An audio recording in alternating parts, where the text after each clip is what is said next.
In the last few hours, Colorado's Supreme Court has ruled that Donald Trump cannot run for president next year in the state, citing a constitutional insurrection clause. It's the first time the Constitution has been used to disqualify a presidential candidate in this way. That's because of the uprising on the 6th of January, of course. Now, a spokesman overnight for Trump says they'll appeal. He's, of course, been out on the campaign trail, this time in Iowa, where he blamed President Biden and gave what can only be described as a bizarre rant about Hitler. It's crazy what's going on. They're ruining our country. And it's true. They're destroying the blood of our country. That's what they're doing. They're destroying our country. They don't like it when I said that. And I never read Mein Kampf. They said, oh, Hitler said that in a much different way. No, they're coming from all over the world, people all over the world. We have no idea. They could be healthy, they could be very unhealthy, they could bring in disease that's going to catch on in our country, but they do bring in crime. Well, joining us now is US political commentator Steve Gill. Steve, we'll talk about Donald Trump's speech and that bizarre rant in just a moment. But first, in terms of what has happened in Colorado, how significant is this? Is it going to be damaging to Donald Trump's campaign, or is it just another sensational headline which potentially could play to his base? Yeah, I think it's going to be a sensational headline. Keep in mind that you have 7 unelected, appointed justices of the Supreme Court in Colorado, all appointed by liberal Democrat governors of Colorado. It was a 4-3 decision. Even the Chief Justice of the Supreme Court in Colorado dissented with this opinion that ignores the facts and ignores the law. 3 key things about this decision. One, I don't think anybody really believes that the riot on January 6th was an insurrection. The people there weren't intending to overthrow the government and certainly had no capacity to overthrow the government. So I think their first legal and factual hurdle is, was that an insurrection? Second, did Donald Trump incentivize or promote the insurrection or participate? He's not been charged. He's not been convicted of insurrection. And you have all these indictments all over the country. Nobody's charged him or convicted him with insurrection. So that's another big leap by the court. And then, as you were mentioning, the 14th Amendment, it specifies those that can be barred from the ballot and was put in place after the Civil War, which was a rebellion, an insurrection, armed rebellion that led to the death of hundreds of thousands of Americans on both sides.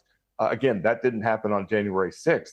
And it specifically states those that can be banned from the ballot, which included members of Congress and the House, electors of the president, other public officials, but specifically didn't mention the president. So 3 major factual and legal hurdles that I think will cause the Supreme Court of the United States to throw this out very quickly. And it only applies to Colorado, but if the Supreme Court deals with it and throws it out, then it will keep other states from pursuing the same sort of nonsense. Steve, welcome to Talk Today. Great to have you on. American politics absolutely fascinates me. I can't... It fascinates us. Well, because quite simply put like this, and people jump up and down in this country, it is astonishing to me that a man who seemingly has been accused of all sorts of things, every time anybody comes out with one of these latest criticisms or court cases, the consequences are simply only this, that his base grows.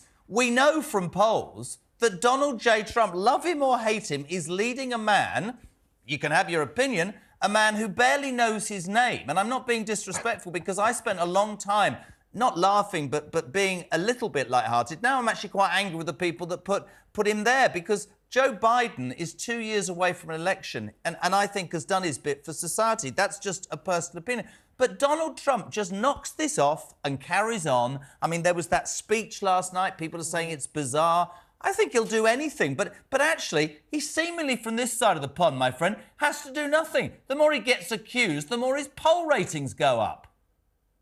Yeah, I told some folks not long ago that it's bizarre that in the United States right now we have a guy who can't form sentences versus a guy who's facing sentences. So that may be how bad a shape we're in. But keep in mind that Donald Trump, every time he gets cited by another partisan prosecutor, partisan judge, and these cases are extraordinarily weak. You have one federal judge that's decided that his Mar-a-Lago estate is only worth $18 million, and he's going to apply that value versus the $600 to $800 million that the Trump team was using for valuations for loans and other things.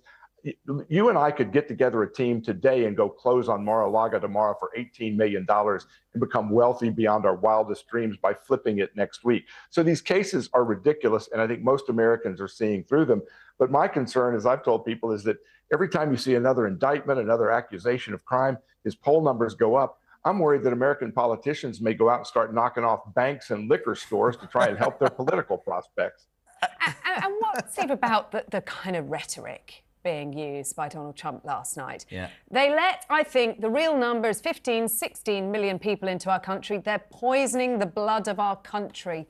That's what they've done. It's been compared to Nazi rhetoric. He's been accused of it in the past, and he acknowledged that last night. And he said, oh, you know, I've never read Mein Kampf. I mean, I certainly believe that he's never read Mein Kampf. You know, the thing is, this flood of illegals, we just saw 10,000 at one location in Texas roll across last night. And they are bringing fentanyl. They're bringing drugs. They're people that are terrorists that are coming across that are on the terrorist watch list.